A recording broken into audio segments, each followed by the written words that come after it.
Hi, in this video, we're going over Math 261, Final Exam Review Problem. This is question number 10.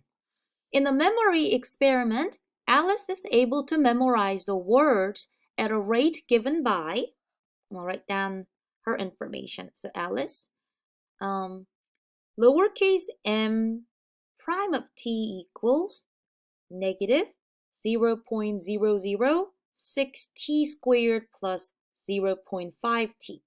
I notice this is a negative quadratic, so this is a parabola going downward, right? In the same memory experiment, Ben, I got another character coming in, Ben is able to memorize words at the rate given by capital M prime of t equals negative 0.015 t squared plus 0.5 t. So this is how fast that they can memorize. Okay. What's the first question here? Who has the higher rate of memorization? Well, it's an interesting question. So who is memorizing faster, right? Well, the rate is changing. These are negative parabolas, but they're both actually going down too. I think I'm gonna try to I'll use one method here, okay? We can actually find their rates at a given time. So how about I use a random number? I'm gonna go to Desmos Scientific Calculator, and I will plug in, like, how about at time, like 1 minute, okay? If I plug in 1, what will we get? 0.006 times 1 squared plus 0.5 times 1. So at 1 minute, or is it about minutes or hours? Well, they never really said. So like, let's say 1 minute, Alice's speed is 0.494, okay? I'm gonna find Ben's speed, negative 0.015 times 1 squared plus 0.5 times 1. Ben's speed is 0.485, so who is faster at 1 minute? Alice seems much faster. Not much, it's pretty close, but Alice is obviously faster here, right? What about at 2 seconds? If I change all of these to 2, will that change? Well, in that case, Alice is faster again, right? 0.976 is bigger than 0.94. What about at 3? I change all of these to 3 and Alice is faster again. So I think our girl Alice is always faster than Ben, because when I actually plug in some of these numbers, Alice's speed seems to be higher for every input that I plug in. Now to confirm this, I may try to graph these functions to see if Alice's graph is always above Ben's graph. So here comes Alice's graph, y equals negative 0.006t squared plus 0.5t, and then Ben's y equals negative 0.015t squared plus 0.5t. Now let's compare these. Now notice the graph for Alice. The red one is always, at 0, if you give them 0 time, their speed is 0. But you can see Alice's rate is always above the blue line, right? So that's enough for me to know that Alice has the higher rate of memorization. Okay, now moving on. How many more words does that person memorize?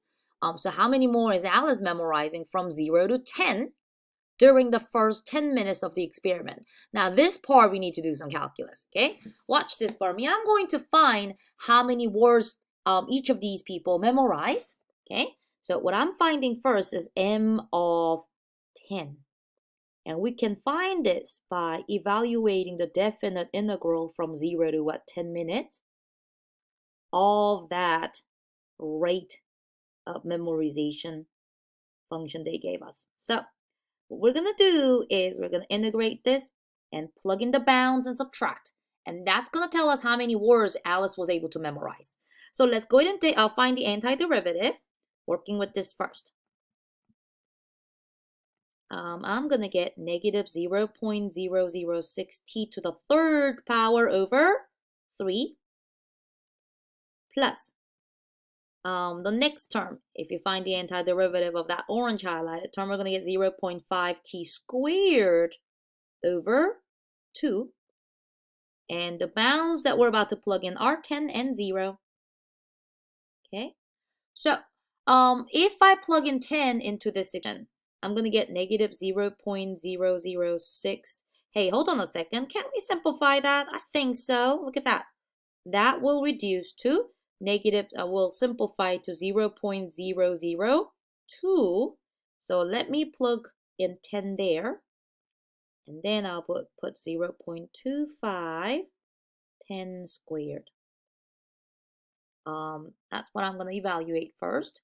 And then I will plug in the lower limit, which is just 0. And if you're wondering, where did you get a quarter from? If I divide 0.50 by 2, we get 0.25, okay? So I can tell what the bottom one is. That's going to be denominator, that's going to be 0 there, not denominator, I'm sorry. Now, let me go find out what this top line is, okay? We need our calculator for that. So I'm going to plug in negative 0.002 times 10 cubed plus 0.25 times 10 squared. And that came out to be 23. So, how many words did Alice memorize? Well, she memorized 23 minus 0, which is 23. Now, we're going to do something similar to find how many words have been memorized. And the setup is going to be the same, 0 to 10. But this time, we need Ben's function. I'm going to bring this down, okay? All right, let us take the antiderivative and plug in the bounds now, okay? So I will get negative 0.015t cubed over 3 plus 0.5t squared over 2. And let us plug in 10 and 0. We will get negative 0.005 10 cubed plus 0.25 10 squared. And also when you plug in 0, we will get 0, but I'm just, for consistency, I'll show you that I'm plugging in the bounds here. Now, what will we get when we plug in that top line? It looks a lot similar to what we had to use for Alice. So, 20. So Ben memorized 20 minus 0, 20 words. So how many more words did Alice memorize than Ben? Compare these two numbers that I circled. Alice memorized 23 words.